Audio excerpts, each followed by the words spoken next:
በስመ አብ ወወልድ ወመንፈስ ቅዱስ አሐዱ አምላክ። በስመ አብ ወወልድ ወመንፈስ ቅዱስ አሐዱ አምላክ። በስመ አብ ወወልድ ወመንፈስ ቅዱስ አሐዱ አምላክ አሜን። የአባቶቻችን አምላክ የቸርነት ባለቤት ቸሩ እግዚአብሔር ከዚህ ሰዓት ከዚህ ዕለት ያደረሰን ቅዱስ ስሙ የተመሰገነ ይሁን። እንዴት ዋላችሁ? ቸሮ መድኃኒታችን አምላካችን እግዚአብሔር ለአምላክነቱ እንደሚገባ በድጋሚ የተመሰገነ ይሁን። እመቤታችን ቅድስት ድንግል ወላዲተ አምላክ እመብርሃን ማርያም፣ ቅዱስ መስቀሉ፣ ቅዱስ ቤተ ክርስቲያኑ ያከበራቸው ቅዱሳን ሁሉ ስማቸው የከበረ የተመሰገነ ይሁን። እንኳን አደረሳችሁ፣ እንኳን አደረሳችሁ። ክርስቶስ ተንሥአ እሙታን አሰሮ ለሰይጣን ሰላም ሆነ። በቸርነቱ በይቅርታው ፍስሐ ሰላምን፣ ተድላ ደስታን፣ ፍቅር አንድነትን፣ ገነት መንግሥተ ሰማያትን የሰጠን አምላከ አበው አምላከ ቅዱሳን ቅዱስ ስሙ የተመሰገነ ይሁን። ብርሃነ ትንሣኤውን ይግለጽልን። ከእመቤታችን ከልደታ ከበዓታ በረከት ያሳትፈን። ትናንት ጀምረን ያቋረጥነውን ርዕስ ወይም ያላነሳነውን ርዕስ ብቻ የጠቀስነውን ዛሬ እንማርበታለን። ይቤሎ እግዚአብሔር ለኖህ ግበር ታቦተ በዘትድህን። እግዚአብሔር ኖህን እንዲህ አለው በዘፍጥረት 6:14 ላይ ትድን ዘንድ መዳኛ የሆነ ዘንድ የምትድንበትን መርከብ ስራ ብሎታልና እሱ እናወሳለን። ከሁሉ በሚቀድም የዕለቱን ቅዱሳን እናዘክር፣ በኋላ ሰዓት እንዳይገታን። ዛሬ በቤተክርስቲያናችን ከ72ቱ ቅዱሳን አርድእት መካከል አንደኛው ቅዱስ ያሶን ዓመታዊ ዕረፍቱ ነው። እንደነ ቅዱስ አብሮኮሮስ በጣም ቆይተው ከ72ቱ አርድእት በጣም ቆይተው አረፉ የሚባሉ እንደነ ቅዱስ ያሶን እንደነ ቅዱስ አብሮኮሮስ ያሉ ናቸው። ሐዋርያት በሙሉ አርፈው እነሱ በዕድሜ ነበሩ። በእርግጥ ከነዚህ ሁሉ በጣም አርጅቶ የቆየ ስምዖን ቀለዮጳ ነው። ግን ይህም አንዱ ቅዱስ ነው። ይሄ ቅዱስ ከሀገረ ጠርሴስ ወይም ተርሴስ ከምትባል ስፍራ በመጀመሪያው በጌታችን ያመነሱ ነው። ምነዋ ጌታችን ያስተምር የነበረ በይሁዳ በገሊላ በሰማርያ ጠርሴስ ያለች ወዴት ሀገር ወዴት አይቶት ቢሉ በዚያ ወራት እስራኤል በመላው ዓለም ተበትነው ነበርና ዓመት እየጠበቁ ይመጡ ነበረ ለማክበር እና ጌታ በተጠመቀባት በዚያች ዓመት ወደ ኢየሩሳሌም ለክብረ በዓል መጥቶ እያለ የጌታችን ትምህርት ሰምቶ ተከትሎታል። 3 ዓመት ከ3 ወር ከጌታ ተምሮ በረደተ መንፈስ ቅዱስ ሀብቱን ጸጋውን ተቀብሎ ለስብከተ ወንጌል ወጥቶ ብዙ አገልግሎ በኋላ ቅዱስ ጳውሎስ ከአንድ አገር ናቸው፣ ሁለቱም ከጠርሴስ ናቸውና ቅዱስ ጳውሎስ ባመነ ጊዜ ከተከተሉት ከነሲላስ መካከል አንዱ ይሄ ቅዱስ ነበረና ቅዱስ ጳውሎስን ተከትሎታል። እኔ በአርድእት ሕይወት ውስጥ የምንመለከተው የቅዱስ ጳውሎስን ክብር ጭምር ነው። ብዙዎቻችን ስናነብ ስናዳምጥ ልብ አላልነው ይሆናል እንጂ ቅዱስ ጳውሎስ ለጠርሴስ ከተማ ያሶንን ጳጳስ አድርጎ ሾመው ይላል አይደል? እንዴት ዋላችሁ? አሁን ልብ በሉ። ቅዱስ ጳውሎስ ሳያምን ማን ነበረ? ቅዱስ ያሶን ነበረ። ቅዱስ ያሶን ጌታ ከዋለበት ውሎ ካደረበት አድሮ 3 ዓመት ከ3 ወር ተምሯል። መንፈስ ቅዱስን ተቀብሏል። ቅዱስ ጳውሎስ ሳያምን እንኳ ለ8 ዓመት በሐዋርያነት መከራ ተቀብሏል። ቅዱስ ጳውሎስ ከመጣ በኋላ ግን የቅዱስ ጳውሎስ ክብሩ እንደ 12ቱ ሐዋርያት መሆኑን የምታውቁት በዚህ ነው። 13ኛው ሐዋርያ የሚባለው ለዛ ነው። 13ኛው ሐዋርያ የሚባሉ አባቶች አሉ። ከሩቁ ዘመን ቅዱስ አትናቴዎስ አለ። በቅርብ ደግሞ የእስክንድሪያ ሊቀ ጳጳሳት የነበሩትን አቡነ ቄርሎስ 6ኛ እንደዚያ ብለው ይጠሯቸዋል። ያው የአክብሮ ስም ነው እንጂ የሹመት ስም አይደለም። የቅዱስ ጳውሎስ ግን ከሹመት የሚቆጠር ስም ነው። አስባችሁታል? በኋላ መጥቶ በፊት የተሾመውን በፊት የነበረውን እግዚአብሔር ያከበረውን መንፈስ ቅዱስ እንዲሾመው ፈቀደለት። ቅዱስ ያሶን ሌላ አስገራሚ ነገር አለው። በቤተ ክርስቲያን ታሪክ ለመጀመሪያው ጊዜ በሐዋርያት ስም ከሐዋርያት ባንዱ የመጀመሪያ ቤተክርስቲያን የተሰራች በእመቤታችን ስም ነው። አይደለም? ደህና ዋላችሁ? በቂሳሪያ ፊልጵስዩስ የመጀመሪያ ቤተክርስቲያን የተሰራችው በማን ስም ነው? በእመቤታችን ስም ነው። ከእመቤታችን በኋላ ለመጀመሪያው ጊዜ ከእመቤታችን በቀር ከቅዱሳን ቤተክርስቲያን የታነጸለት ቅዱስ እስጢፋኖስ ነው። ያችን ቤተክርስቲያን የሰራት ደግሞ ቅዱስ ያሶን ነው። ቅዱስ እስጢፋኖስ ለቅዱስ ያሶን ጓደኛው ነው። አብረው ይውሉ አብረው ያድሩ የነበሩ ሲወገር እዚያው ስፍራ ኑሮ በሐዘን በለቅሶ ከቀበሩ አንዱ ነው። እና የቅዱስ እስጢፋኖስን ክብር እንድንረዳ ሁለት ነገር ነው ያለን። አንደኛ ለመጀመሪያው ጊዜ ከቅዱሳን ወገን ቤተክርስቲያን የታነጸለት እስካሁን ባለን መረጃ ቅዱስ እስጢፋኖስ ነው። ክብሩ ከፍ ያለ ነው። ሁለተኛ ሐዋርያት በሲኖዶሳቸው በዓል ሲገዝቱ ከ12ቱ ሐዋርያት እንግዲህ የጌታ በዓል ግዝት ናቸው የእመቤታችን። ከዚያ በኋላ ግዝት የሚባል የ12ቱ ሐዋርያት ነው አይደለም? ከ12ቱ ሐዋርያት ውጭ ግዝት ካላቸው ቀዳሚ የመጀመሪያ በዓሉ የተገዘለት ቅዱስ እስጢፋኖስ ነው። በነገራችሁ ላይ ጥር 1 እና የካቲት 17 ግዝት በዓሎች ናቸው እንደ ቅዱሳን ሐዋርያት ሕግ ከሄድን ማለት ነው። እና የቅዱስ እስጢፋኖስን ቤተ ክርስቲያን ሰርቶ ያከበረለት ይሄ ቅዱስ ሰው ነው፣ ያሶን ነው። ከዛ ውጭ በቤተ መንግስት በተለይ በደሴተ ኮራኮራስ በነበረው አገልግሎት ጊዜ ብዙ ታምራት አድርጎ ብዙዎችን አሳምኗል። ከነዚህ መካከል የንጉሱን ልጅ በዛ ዘመን ገና ግፋ ሰማዕታት በደንብ ስላልጀመረ ሐዋርያት ናቸው መከራ ይቀበለው የነበረ እንጂ የመኮንኑን የአገረ ገዢውን ልጅ ምንም አልሰበካትም እኮ በስብከት አይደለም መከራ ሲቀበልና መልአከ እግዚአብሔር ሲፈውሰው አየች፣ አመነች። የገዛ አባቷ አሕዛብ አረመኔዎች ናቸው። ያው አንዳንድ ቀን የሚመሰገን ነገር ሲኖራቸው ምስጋና የሚመስል ነገር ጣል እናደርጋለን አይደል? በማናመሰግናቸው እናመሰግናቸው። የአሕዛብ የእምነቱ መሰረት አሕዛብ የምንላቸው የሆነ ቡድን ለይተን አይደለም። በአጠቃላይ ጣዖትን የሚያመልኩ ሁሉ ጣዖት ስሙ ብዙ ነው። ስሙን አልጠራላችሁም። አሁን ለምሳሌ በአካባቢው ሰው ስለሌለ የሚበሳጭ ለምሳሌ ቡዲዝም የሚባል እምነት አለ አይደለም?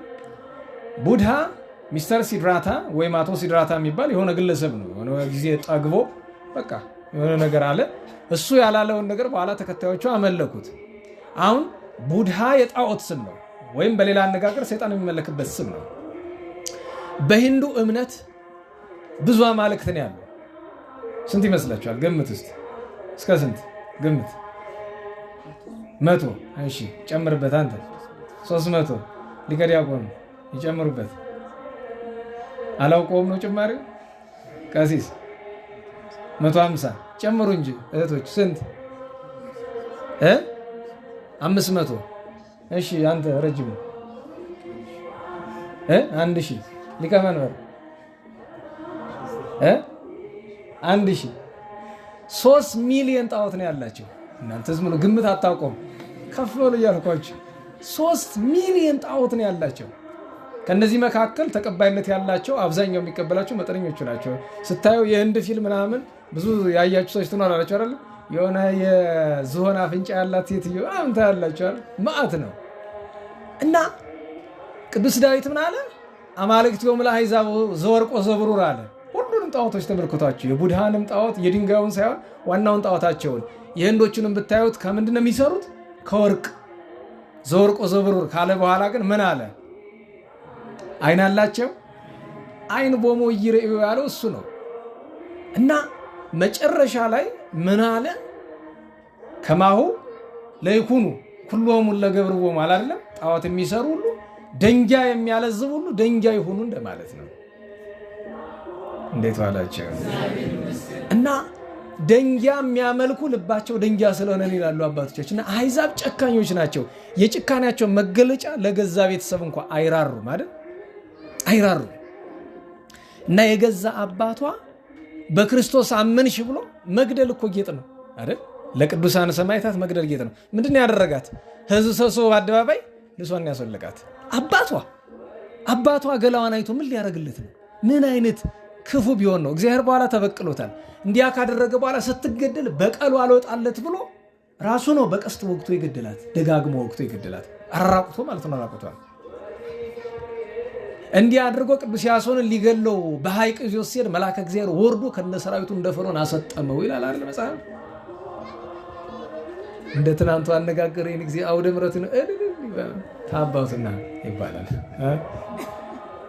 እና ቅዱስ ያሶን እንዲህ ሲያደርግ ሲያስተምር ሲሰብክ ኑሮ ሽፍቶችን ያሳመነበት ጊዜ አለ። ብዙ በጎ ስራ የሰራበት ጊዜ አለ። እንዲህ አድርጎ በመልካም ሽምግልና የሐዋርያትንም የሰማዕታትንም አክሊል ተቀብሎ በርስቱ በመንግስቱ በጸጋ ከሐዋርያት ከአርድእት ጋር ይኖራልና እግዚአብሔር በረከቱን ያሳደረብን። ሌላኛው ዛሬ አባ ብሶይ አንድ ትናንት ስንክሳር ሲነበብ ሰምታችሁ ከሆነ ታሪኩ አጭር ናት አይደል?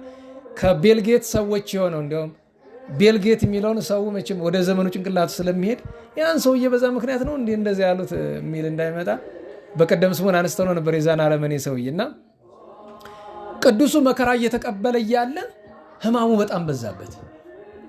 ሰው እንደሆኑ አንርሳ። በነገራችሁ ላይ ቅዱስ ቄርሎስ አምደ ሃይማኖት ዛሬ ወራዊ በዓሉ ነው። የዛሬ 2 ወር ደግሞ ክብረ በዓሉን ዓመታዊ በዓሉ ነው ሐምሌ 3። ቅዱስ ቄርሎስ አምደ ሃይማኖትን ጥያቄ ጠየቁት። ምን ብለው? ሰማዕታት መከራ ሲቀበሉ ያማቸዋል ወይ? ማለት የሚቀበሉት መከራ ከጭንቅላት በላይ ነው፣ ሰው ሊሸከመው የማይችል ነገር ነውና መንፈስ ቅዱስ መድኃኒታችን ክርስቶስ ስላደረባቸው አይሰማቸው እንደሆነ ብሎ ሲላቸው አይ እንኳን ሰማዕታት ጌታን መከራ ሲቀበል ተሰምቶታል። ለምን? ስጋችን ስለተዋሃደ። እንዴ አምላክ ነውና ህመሙ አልተሰማው ምንላለን? እንዴት ብሎ በተዋሃደው ስጋ ሐም አይደለም እንለው? አዎ መከራው እንዴ እና ሰማዕታት ነገር ግን መንፈስ ቅዱስ ስለሚያጸናቸው ነው እንጂ መከራው ይታወቃቸዋል። ቅዱስ ጊዮርጊስ በጣም ሲበዛበት መሸከም ሲያቀተው ጸራ ጊዮርጊስ በአብይ ቃል ወይ ከማምላክ የተሰቀለ ብሎ የለ። ይሄ ቅዱስም መከራው ሲከብደው መልአከ እግዚአብሔር መጣና ተገለጸለት ለማጽናናት። ሲገለጽ ግን ባዶን አይደለም የተገለጸለት። ምን ይዟል? በእጁ የብርሃን አክሊል ይዞ በዝንቱ አክሊል እከልለከ በዚህ አከብርሃለሁ። ይሄው ክብርህን እንካ። አንዳንድ ጊዜ ህፃን ልጅ ወይም ቤት ልጅ እየታዘዘ ሲሰራ ድክም ሲለው እናቱ ጥሩ የሆነ ምግብ በጣም የሚወደውን አይነት ምግብ ሰርታ እየጨሰ ይሄው ስትጨርስ ይሄን ትበላለህ ማለት ያ ያጸነዋል። በነገራችሁ ላይ ምግብ አባቶቻችን ምን ይለዋል? መመገብ ጥሩ ነው፣ ብዙ መብላት ማለት ነው ያጸናል። ብዙ ካልተገኘ ግን ጥቂት መብላትም ያጸናል። ጥቂት ካልተገኘ ግን የምግብ መዓዛም ማሽተትም ያጸናል። ማሽተት እንኳን ባይቻል በመስታወት በምን ቢጋረድ ማየት ራሱ ጉልበት ያጸናል። ለምን? አገኘው ይሆናል በሚል ተስፋ እኮ አለው። አይታችሁ እንደሆነ በጣም ርቦን ምግብ ሲቀርብ ቁጭ ብለን ራሱ ጉልበት ትንሽ በርታ ይላል አይደል? በእናንተ ሳይንስ ሳይኮሎጂካል ኢምፓክት ትሉታላችሁ አይደል? ስነ ልቦና ውጤት ነው። ስታየው ራሱ የሆነ ነገር አለ እና መልአከ እግዚአብሔር ይሄው ክብርን አለው። ጸና፣ ታገሰ። በሳት አቃጥሎ ገደሉት አይደለም? እግዚአብሔር በረከቱን ያሳደርልን። እና ውሳቤው ስነሲማሉ ዛሬ ከኢትዮጵያውያን እናቶች አንዷ ንግስቲቱ እናታችን ቅድስት ወለተ ማርያም ናት፣ ወይም ማርያም ክብራ ወይም በሌላ ስም ናኦድ ሞገሳ ትባላለች። እናታችን ቅድስት ማርያም ክብራ ወይም ናኦድ ሞገሳ ወይም በዛሬው ስንክሳር አጠራር እናታችን ወለተ ማርያም ያጼ ናኦድ ሚስት ናት። የጻድቁ ንጉስ መልካ ማርያምን የደረሱ ብዙ ቅኔ የተቀኙ ቅዱስ ሰው ናቸው። በዘመናቸው ጻድቅ ናቸው። 8ኛው ሺህ አላይም ብለው የሞቱ ማለት ነው። ናኦድ ሞገሳ በቤተ መንግስት ሳለች አመጣጧ በነገራችሁ ላይ ከወደ ዳወሮ አካባቢ ወደዚህ ወደ ደቡብ አካባቢ ነው።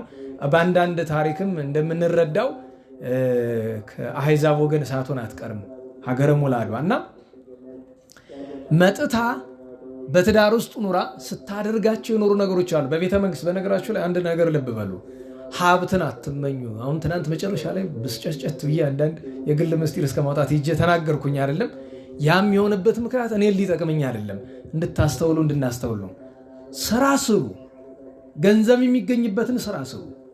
ነገር ግን ሀብቱን አትመኙት ብለን ደጋግመን ተናግራለን። ስልጣንን አትመኙ።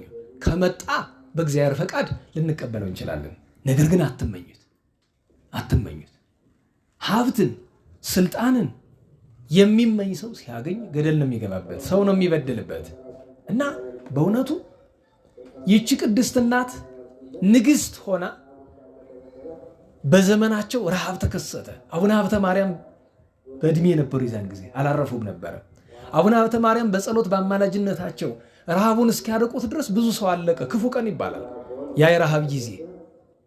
በረሃቡ ጊዜ ልብላ በማለት ፋንታ ነዳያንን የቸገራቸውን ድሆችን በማብላት ታስታውሱም ትናንት ያነሳውላችሁ የአባታችን የአፄ ናኦድ ታሪክ አለ አይደል? ንጉሱ ካህኑን በልቶ መጣ ብሎ ገደሉት ይተባል። በዛ የራብ ዘመን እኮ ነው። እና እመቤታችን የወቀሰቻቸው ኋላም ይቅር ያለቻቸው በዛ ምክንያት ነውና የተራቡ ሰዎችን በመመገብ ተመስግናለች። እሱ ብቻ አይደለም። በነገራችሁ ላይ ሰው የሚጦም ሲያጣ አይደለም አይደል? እያለው ነው መጾም ያለበት። ሀብታም ስትሆን ዘወትር የምትጾም፣ ዘወትር የምትጸልይ፣ ዘወትር የምትሰግድ ሰው ነበረች። አንድ ነገር ልብ በሉ፣ መጾምማ እኛ ስንጾም የለ እንዳትሉ፣ በሁለት ነገር እንለያያለን። እንኳን ንግስት ሆነሽ ዛሬ ብዙዎቻችሁ ምስኪን ስለሆናችሁ ነው የምትወጡ፣ እናውቀዋለን እኮ። ትናንት የነበሩት ሀብት ሲያገኙ አልጠፉም። እዚያውን ሀብታም አለ ግን በሞት የለም እንኳን ሁሉ ነጭ ድሃ ነው። እኔ ይሻላለሁ እኮ እናንተ አይደል? እንዴት ዋላችሁ? ቢያንስ ሰበብ አለኝ አውቄ ነው ዳይሆንኩ እያልኩኝ ራሴን ከፍ ከፍ አደርጋለሁኝ። ብፈልግ እኮ ምናምን እላለሁኝ። ውሸቴን ማለት ነው። ለነገሩ አይጠፋም እዚህ አካባቢ። ልብ በሉ። እኛ ምን ጾም የለ እንዳትሉ ንግስት ሆኖ የሚሰማውን ስሜት አታውቁትም። በጣም ከባድ ስፍራ ነው። ሁለተኛ ነገር እሷ ትጦም የነበረ ህዋሳቶቿን ጨምራ ነው። እንደኔ እንዳንቺ እንዳንተ ከሆድ ብቻ አይደለም ጦማ። ትሰግድ ነበረ፣ ትጸልይ ነበረ፣ ነዳያንን ትንከባከብ ነበረ። ባሏ ከሞቱ በኋላ ካረፉ በኋላ ምንድን ያደረገችው? ቀጥ ብላ የት ሄደችው? ደብረ ሊባኖስ መንና በአት ዘግታ መንኩሳ በብዙ ገድል ኖራለች ንግሥት ወለተ ማርያም። እግዚአብሔር በረከቷን ያሳድርብን። እንግዲህ ወደ ትምህርታችን እንመለስና ርዕሳችን እናንሳ። እንግዲህ እግዚአብሔር ሰማይና ምድርን ከኋላ ይሰማቸዋል። ሰማን። ያው ያኛው እንደሚስብ አውቃለሁ። ከስብከት ይልቅ መዝሙር ነው የሚስብ። እውነት ለመናገር ያው መዝሙር ሲመራቸው የነበረው ልጅ ልክ ከዚያው ሳይጨርስ አፉ ሳይጨርስ ማለት ነው የዛኛውን አብሮ አፉ እያለ ነው የወረደ ድምፅ ማጉያውንና ይሄ ምን ይባላል? ምን ይባላል? ያረጋች አይምሮ ትባላለች። እንደዚህ የያዘችው ቁም ነገር የሱ እንዳይመስላችሁ። እኔ አሁን ጸሎት ያደረኩኝ ድምፅ ማጉያት ከተከፈተ ቱግነምል ለምን ወደዛ ነው የሚሄደው? ቃል እግዚአብሔር ከሆነ ወደዛ ነው የሚሄደው። ሌላ ግን ቢደነፋ ዘፈን ቢከፍትበት ችግር የለብኝም። ቃል እግዚአብሔር ከሆነ ግን ወደዛ ይሰማል። ያ ምን ይባላል? ሊቃውን ተመልከቷቸው። የፈለገ 40 ጊዜ በዙሪያቸው ምንም ነገር ቢከፈት ከያዟት ቀለም ጭንቅላታቸው አይናጠብባቸውም። ያመታደል ነው። የትምህርት ብዛት ያመጣላቸው ነው። የገድል አይደለም። የብዙ ሊቃውንት የገድል አይደለም። የገድል ሲሆን ቅድስና ነው። እነሱ ቦምብ ታፈነዱ እግራቸውን በመጋዝ ብትቆርጡት እየጸለዩ ከሆነ ትዝ አይላቸውም። እሳት ቢረግጡ ትዝ አይላቸውም። እነሱ ለምን ምን ይባላል? ተመስጦ ይባላል። ተመስጦ ይባላል። እና አሁንም ቢሆን እስከሚያልቅ ድረስ እንዲሁ ላታላችሁ ወደ ዋናው ቀለም አለግባ ብዬ ነው። እንዴት ዋላችሁ? ቅድም አሁን የተዘመረው መዝሙሩን ከሚዘምረው ሰውዬ ጋር ከፍተኛ ቅራኔ ያለኝ ቤተክርስቲያን ላይ የሚያደርጋቸውን ነገሮች ስለማቅ፣ መዝሙሩ ግን ማን እንደጻፈለት እንዴት ያለ ጥሩ መዝሙር! እውነት ለመናገር በጣም ጠፈፍ ያለች ናት፣ ጥሩ ናት መዝሙራ። ከሰውየው ጋር ግን ችግር አለብን። የግል ጉዳይ አይደለም።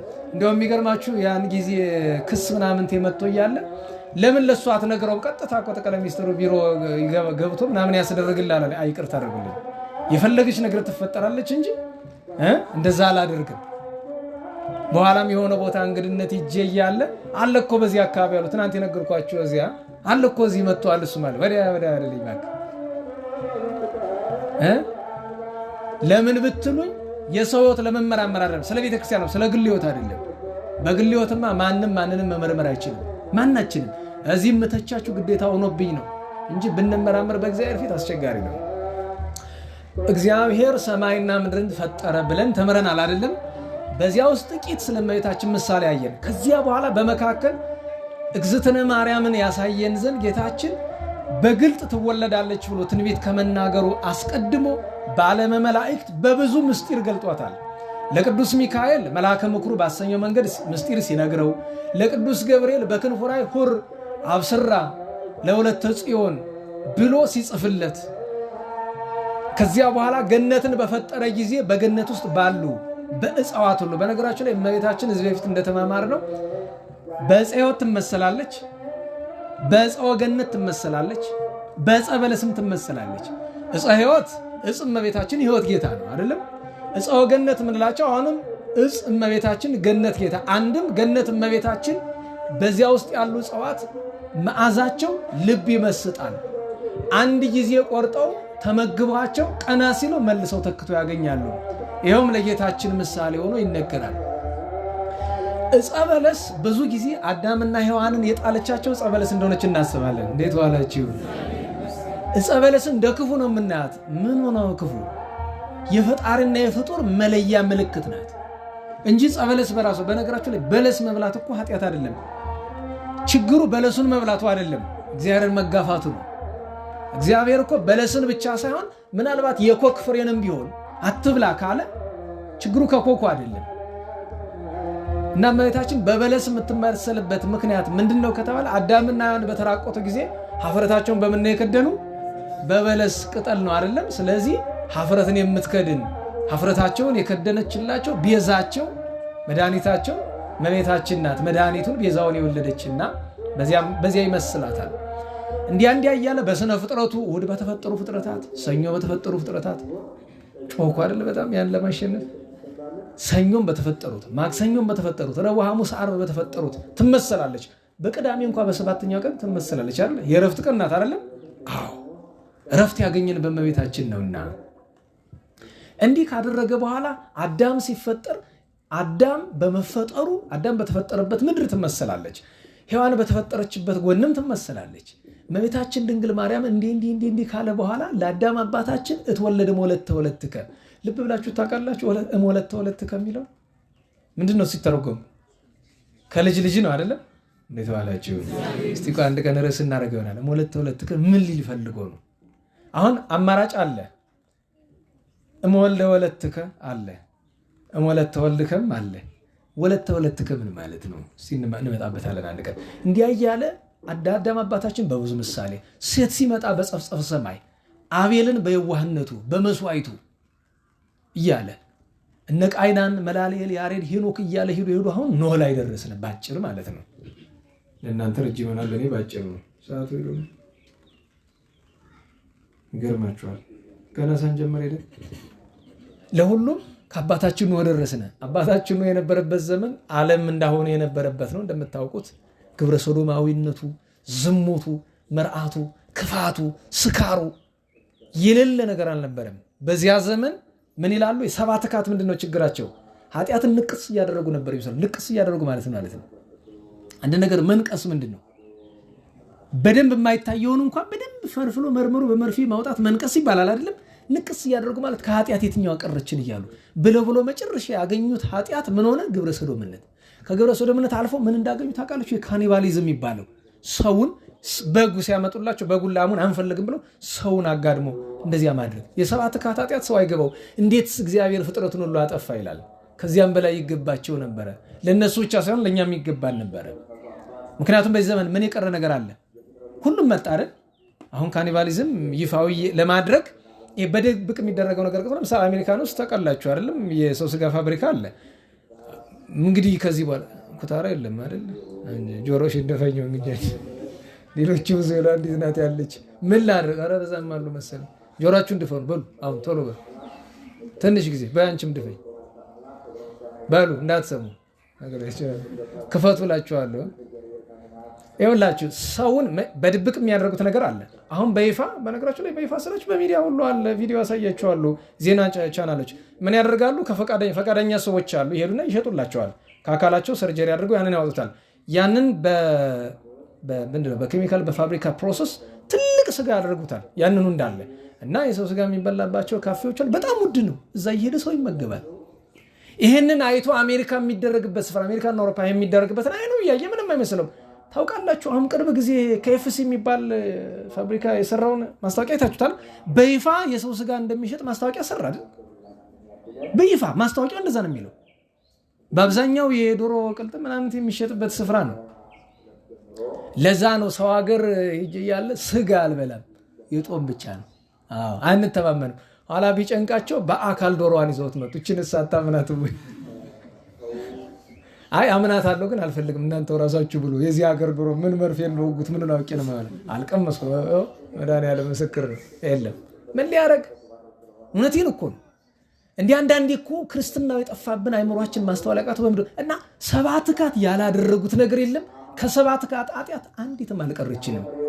ታዲያ እግዚአብሔር ሰባት ካትን ካጠፋ በኋላ ሰባት ካትን ከማጥፋቱ አስቀድሞ መጀመሪያውኑ ለአባታችን ለሆነው እንዲያውም እኮ በነገራችን የኃጢአታቸውን ክፋት የሚገልጸው ምንድነው? ወነስሐ እግዚአብሔር በእንተ ዘገብሮ ለሰው ይላል።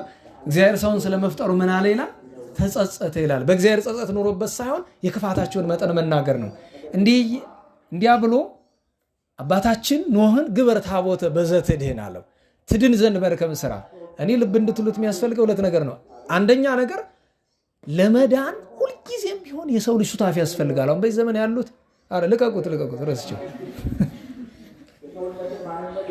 ጆሮአቸው እንደወተፈው እጃቸው በነገራችሁ ላይ በዛው ምክር ልምከራችሁ፣ ጆሮአችሁን ለረጅም ሰዓት አትድፈኑት። መጥፎ ነው ደግሞ ያው በጣም አይደፈንም ለረጅም ሰዓት ጆሮ። እኔ አንዳንድ ጊዜ መስማት ማልፈለገው ነገር ስማ አሁን እንደዛ ሳደርግ ብዙ ጊዜ ኖርኩና አሁን መምተኛ ሆነ ጆሮ። ስለዚህ እኔ ያየ ተቀጣ ነው ሲታመም እዛ በኋላ ደግሞ ጭንቅ ነው መመለሻ የለውም። ምክንያቱም በካሜራ ሁሉ አዩት ወደ ውስጥ ያው ምንም ነገር የለውም። ታውቀዋለህ አንተ ችግሩን ይደርሶበታል ታውቀዋል። እንዴት ዋላችሁ? ትልቁ ማየት ያለብን ነገር መዳን በእግዚአብሔር የሚሰጥ ቸርነት ሆኖ ሳለ አሰራሩ ግን የኛን ተሳትፎ ይፈልጋል። ስለዚህ ኖህ አባታችንን ያዳነው ማን ነው? በምን መንገድ አድርጎ ነው ያዳነው? በመርከብ አይደለም? መርከቡን ሰርቶ ነው የሰጠው። መላእክትን ስሩና ሰጡት ነው ያላቸው። ምን አደረገ? ስራ አለው። መላእክትን ግን እርዱት አላቸው። ማንን ሾመለት? ከሊቃነ መላእክት መካከል ቅዱስ ሱሪያልን ሾመለት። መርከቡን ሰራ። መርከቡን ሲሰራ እንዳሁን ዘመን አልነበረምና ረጅም ዘመን ነው የፈጀበት። ከ90 ዓመት በላይ ነው የፈጀበት። አሁን መሰረታዊ ጥያቄ አንደኛው ለመዳናችን የኛን ሱታፌ እንዳንዘነጋ ነው። ሁለተኛው ማስተዋል ያለብን ነገር እግዚአብሔር ሁሉ ጊዜ በየዓመቱ ይሄን ነገር እናነሳዋለን አይደል? የኖህ መርከብን ነገር ዝም ብሎ ማዳን እየቻለ በየስፍራው ያዛቸዋል። ለመዳናቸው እንዲያድርጉ ይላቸዋል። ለምን ብትሉ አንዱን መለስነ፣ ሁለተኛ ሊነግራቸው የሚፈልገው ነገር ስላለ ሊያስረዳቸው የፈለገው ነገር የዘላለም ድነታቸው ነው። ለጊዜው ከውሃ መዳኑን አይደለም፣ ከዘላለም ማየ ሰራዌ እንዴት እንደሚዳን ነው የሚነግራቸው፣ እንዴት እንደሚያድናቸው እየነገራቸው ነው። ስለዚህ ባጭር ግበር ታቦተ በዘትድህን የምትድንበትን መርከብ ስራ አለው። በመርከቡ ምክንያት እንዲድን። ምክንያቱስ መርከቢቱ የማን ምሳሌ ስለሆነች? እንዴት ዋላችሁ? አበው ምን ይላሉ? ኖህ የጌታ ምሳሌ፣ መርከብ የእመቤታችን። ምሳሌውን ለሁለት ያትቷል። አንድ ስራ አለው። እመቤታችን የፈጠራት ማን ነው? ንገሩኝ። ስለዚህ ኖህ የእግዚአብሔር ምሳሌ የሚባሉ በዚያ ነው። ሁለተኛ የጌታችን ኢየሱስ ክርስቶስ ምሳሌ ነው እንለውና ኖህ አባታችን የት ነው ያደረ? በመርከብ ውስጥ። ኖህ የጌታ ምሳሌ ለመሆኑ መገለጫ እኮ ሌላም አለ። ከመርከብ ከወጣ በኋላ አባታችን ኖህ ወይን ተከለ። ያንን ጨምቆ ወይን አዘጋጀና ጠጣ አይደል? ምን አለ? ሰከረ። ከዚያ በኋላ ከልብሱ ምን አለ? ተራቆተ። በስካረ ወይን። በነገራችሁ የመጽሐፍት ቃል እኮ እንዴት እንደሚተባበር ልብ አትሉት ማለት። አሁን የትንሣኤ ምስባክ ምንድን ነው የሚለው? የትንሣኤ ምስባክ ማን ነው? ንገሩኝ እንጂ በሉት በደንብ። ወተንሳ እግዚአብሔር ቀጥሎ ምንድን ነው የሚለው? ወከማ ኃያል ብሎ ምንድን ነው? ወዳገ ወይንን ለምን ፈለጋት? ኖህ አባታችን ምን ጠጥቶ ነው የሰከረ? አይደለም የአባታችን የኖህን ራቁትነት ለጌታ። አሁን ኖህ አባታችን መስከሩ ሊመሰገን አይደለም፣ በእውነቱ ሰው ነውና መቼስ በዚያ ሁሉ ትሩፋቱ በዚያ ሁሉ ጽድቁ ደካማ ጎኑ ነው። በደካማ ጎናቸው ውስጥ እንኳን ጌታ የማዳኑን ስራ ያሳያል።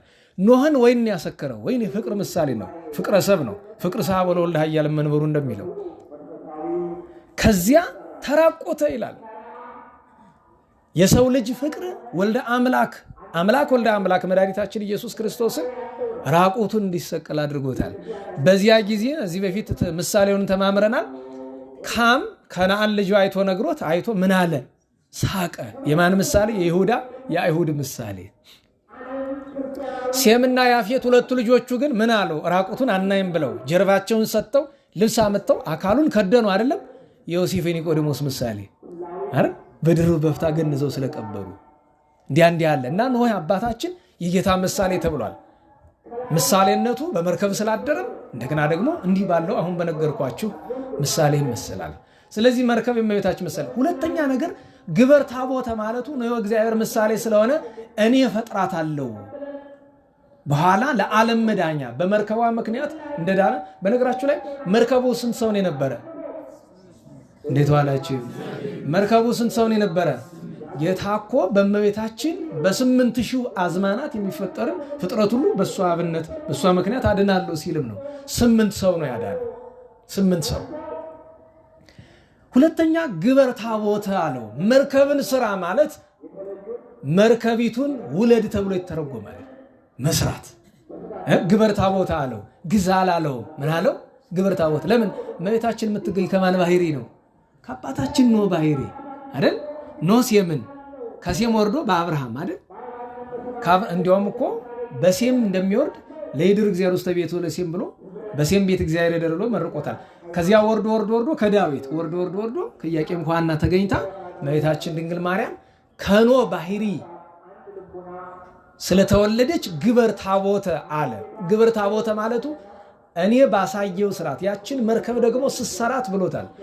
መርከቢቱን የምትሰራት አሰራሯ እኮ ይገርመኛል። የምትሰራት ከምድር ንጹሃን እንጨቶችን ይልቁኑ ግን ከገነት ከደብረ ቅዱስ ነው። እንግዲህ ከምድር ያልኳችሁ ከሌላ መረረ ከደብረ ቅዱስ የተቀደሱ እንጨቶችን ውሰድ፣ ዋናው ግን ሱሪያል ከገነት እጽዋትን ያምጣልህ አለው። አበው ምን ብለው ተርጉሟል? ለምንድን ነው በገነት እጽዋት ያቺ መርከብ የተሰራችው ቢሉ እመቤታችን ድንግል ማርያም ከሰማይ ስለወረደች አይደለም። ምሳሌነቱ አዳምና ሔዋን ሳይበድሉ የት ነው የነበሩ? እንዴት ዋላችሁ? የት ነው የነበሩ? እመቤታችን ስትወለድ ስትጸነስ ጀምሮ የፍጥረት ሁሉ ፍዳ መርገም ሳያገኛት አዳምና ሔዋን በገነት የነበራቸው ንጽህና ስለነበራት ለዚያ ምልክት ነው ዕፀ ገነት። በቀሊላን ዕፀ ገነት ቀሊላን ያላቸው ለምንድን ነው ቢሉ ለፍጥነት። ምክንያቱም ክቡድ የሆነ እንደሆነ ይሰጥማል አይደለም? ቀሊላን እንጨቶች መርከብ የሚሰራ ቀለል ባለ እንጨት ነው አይደለም? ቀሊል የሆነ እንደሆነ ምን ይላል? ይንሳፈፋል፣ አልያ ይሰጥማል። ምሳሌነቱ ምንድነው? እመቤታችን ድንግል ማርያም ማይበላ ኃጢአት ሞገደ ኃጢአት አያሰጥማትም። ምን አለ ሊቁ ቅዱስ አባ ጊዮርጊስ? ታቦተ ኖህ አንቲ ማእከላይ ዘጸብቲ አለ። የኖህ መርከብ አንቺ ነሽ፣ በጥፋት ቀላይ ላይ የማትሰጥሚ ላዩን የምትዋኝ ካለ በኋላ ወነፍሳተ ሁሉ ፍጥረት እሞገዳ ተባለ ዘትከብቲ ፍጥረትን ወገን በሙሉ ከሞገድ ከማይበል ከኃጢአት ከፍዳ ከመርገም ከገሃነመ እሳት የምታድኝ አንቺ ነሽ ብሏል። ስለዚህ ቀሊላን ማለቱ እመቤታችን ድንግል ማርያም መርከቧ እንዳልሰጠመች ሁሉ የዚህ ዓለም ኃጢአት እንዳላሰጠማት ፍጥረቱን ሁሉ ያሰጠመ ኃጢአት እንዳልደረሰባት ለማጠየቅ ነው። አንድም ቀሊላን አለ፣ ቀለል ያለ ነገር ፈጣን ነው አይደለም? እንዴት ነው አላችሁ? ኢሳይያስ በትንቢተ ኢሳይያስ 19:1 ላይ ምን ይላል? ወናሁ እግዚአብሔር ይወርድ ውስተ ምድረ ግብፅ እንዘ ይጽያን ዲበ ደመና ቀሊል። ቀሊል ያለውን አማርኛ ሲተረጎም ምን ይላል? ፈጣን አይደል? ምን ይላታል እመቤታችን? አፍጣኒ ተረድኤት ማርያም በጊዜ ምንዳቤ ዋጸባ በመከራ ጊዜ ለዓይንም ቀራነባ ይላል። ከዓይን ጥቅሻ ይልቅ ፈጥነሽ በመከራ ጊዜ የምትረጂ ይላታል። ቀሊላን ያለው ለሱ ተተርጎማል እና ግብር ታቦተ አለው ከሱ ባህሪ በምትገኝ በእመቤታችን ድንግል ማርያም እንደሚያድነው ሲነግረው ነው። ያቺ መርከቢቱ አሰራሯ ቁመቷ አይን ያክል ወርዷ አይን ያክል ርዝመቷ አይን ያክል ተብሎ ትነግራለች። ሰዓት ለመቆጠብ ግን ስንናገር 3 ክፍል እንዳላት እንናገር። እንዴት ዋላችሁ? ስንት ክፍል አላት? ስንት ክፍል አላት? 3 ክፍል አላት። ይሄውም ለእመቤታችን ምሳሌ ነው። በሁለት ወገን ይተረጎማል። አንደኛ 3 ክፍል አላት ማለት ሥላሴ አብ ወልድ መንፈስ ቅዱስ ማደሪያቸው እንዳደረጓት መናገር ነው። ድንግል በክልኤ እንደምነው ድንግል በሳልስ ስትባላለች። በ3 ወገን ድንግል ማለት ነው። እመቤታችን በሐልዮ ድንግል ናት። በሐልዮ ከሚሰራ ኃጢአት፣ በነቢብ ከሚሰራ ኃጢአት ድንግል ናት። በገቢር ከሚሰራ ኃጢአት ድንግል ናት እመቤታችን እና ስለዚህ መርከቢቱን 3 ወገን አድርገ ስርዓት አለው። 3 ወገን። ሁለተኛው ደግሞ ምን አልኳቸው?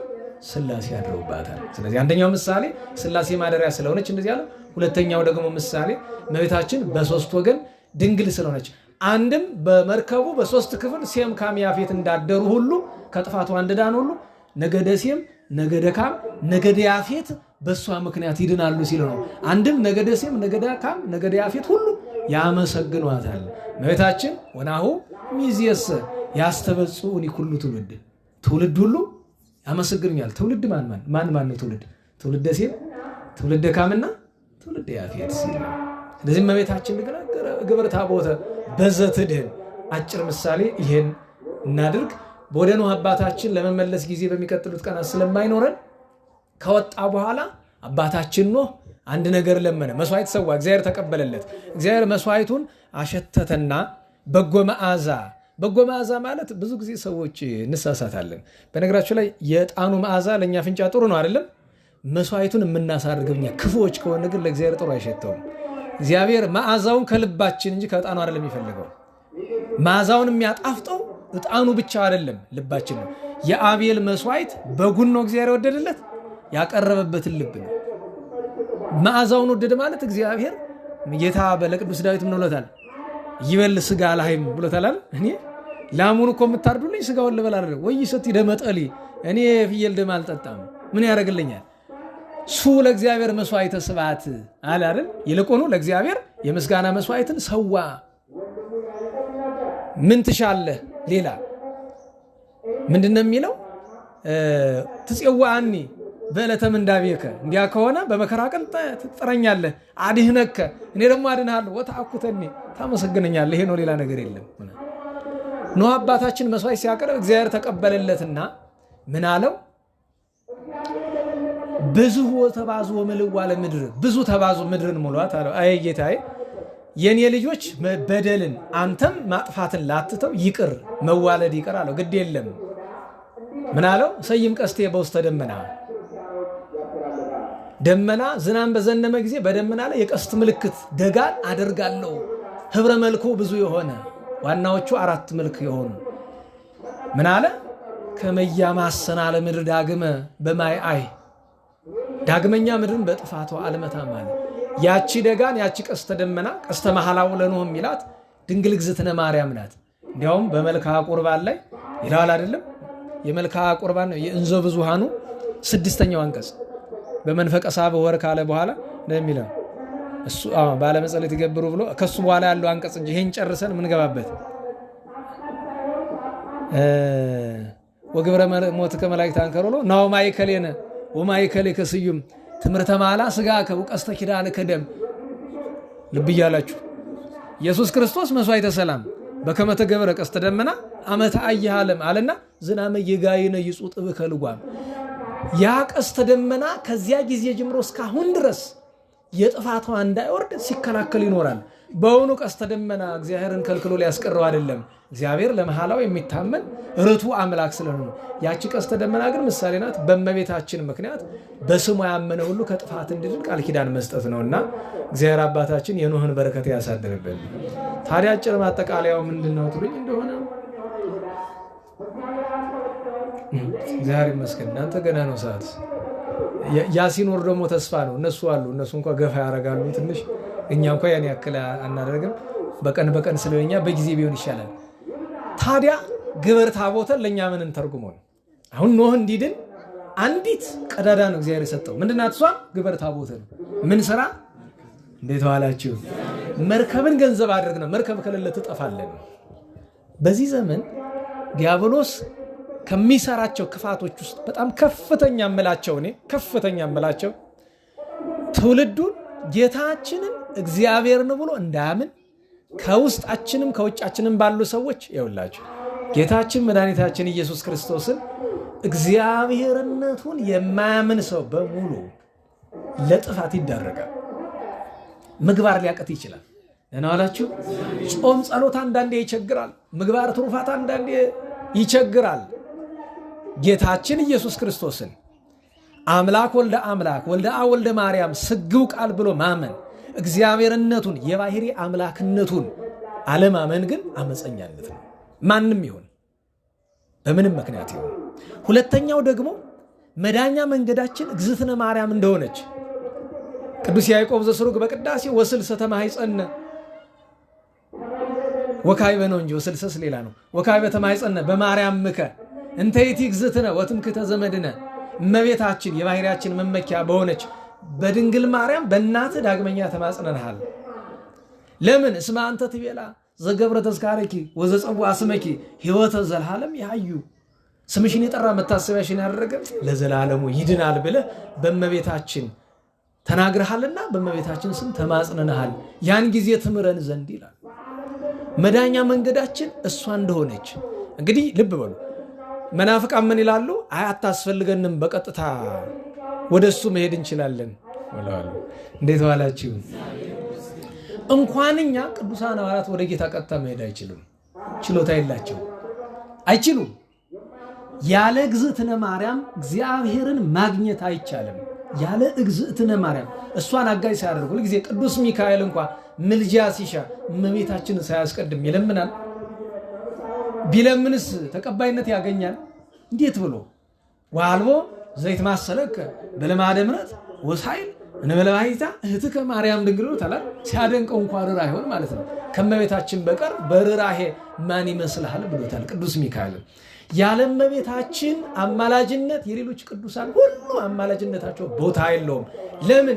የአማላጅነት ሁሉ መሰረት እሷ ናትና፣ የመዳን ሁሉ መሰረት አድርጎ እግዚአብሔር ወልድ መድኃኒታችን የፈጠረ እሷን ነውና። ይትባረክ እግዚአብሔር ማን ነው ዘፈጠረ ኪያኪ ስጋም ስጋነ ወአጽም አጽምነ ያሉትን ይዞ ደራሲ በመልክዓ ኤዶም ምን አለው? ኋላ ደግሞ በአርኬ ማን ነው በነግስ በማይሌት ጊዜ ለዝክረ ስምንኪ አይደል ዘመንክር ጣይሙ የሚለው መጨረሻው ምንድን ነው? ኪያኪ ሰናይተ ዘፈጠረ ለቤዛ ዓለሙ ለዓለም ሁሉ ቤዛ ተወኝ ዘንድ አንቺን ቤዛ አድርጎ የፈጠረ እግዚአብሔር ይትባረክ ወይ ተአኮት ስሙ ይመስገን ይክበር። ቤዛ አድርጎ የሰጠ ድንግል ማርያም በአማላጅነቷ ቤዛ ባትሆን ኑሮ መጽሐፍ ምን ይላል? ሱባኮ እግዚአብሔር ጽባዖት ዘአትረፈ ለነ ዘርአ እንኮነ ከመ ሰዶም ወከመ ገሞራ እመሰልና አለ። አዎ እሷን ባያስቀርልን ኑሮ እንደ ሰዶም እንደ ገሞራ እንደ ሰባት ካት በጠፋን ነበር። እና እመቤታችን ድንግል ማርያምን ግበር ታቦተ አዎ ገንዘብ አድርግ። መርከብ በሌለበት መዳን የለም። እግዝእትነ ማርያም በሌለችበት እንደምን ብለን እንድናለን? በምን አቅም በምን ችሎታ? ስለዚህ እግዝእትነ ማርያምን ገንዘብ እናድርግ፣ ስሟን እንጥራ። ፍቅሯን በአንድ ቀን ማግኘት አይቻልም አውቃለሁ፣ ግን ዕለት ዕለት እንለምናት። ውዳሴዋን እንድገም፣ ቅዳሴዋን እናስቀድስ፣ በስሟ ምጽዋት እንስጥ፣ ዝክርን ዘክር። ብርሃነ ልደቷን መድኃኔዓለም ያሳድርብን፣ ብርሃነ ትንሣኤውን ያሳድርብን።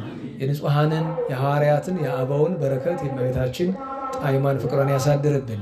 ከክፋት ከጥፋት ከገሃነመ እሳት በአማላጅነቷ ተሰውረን። ስብሐት ለእግዚአብሔር ልዑል ወለወላዲቱ ድንግል ወለመስቀሉ ክቡር ዘሳይል አሜን።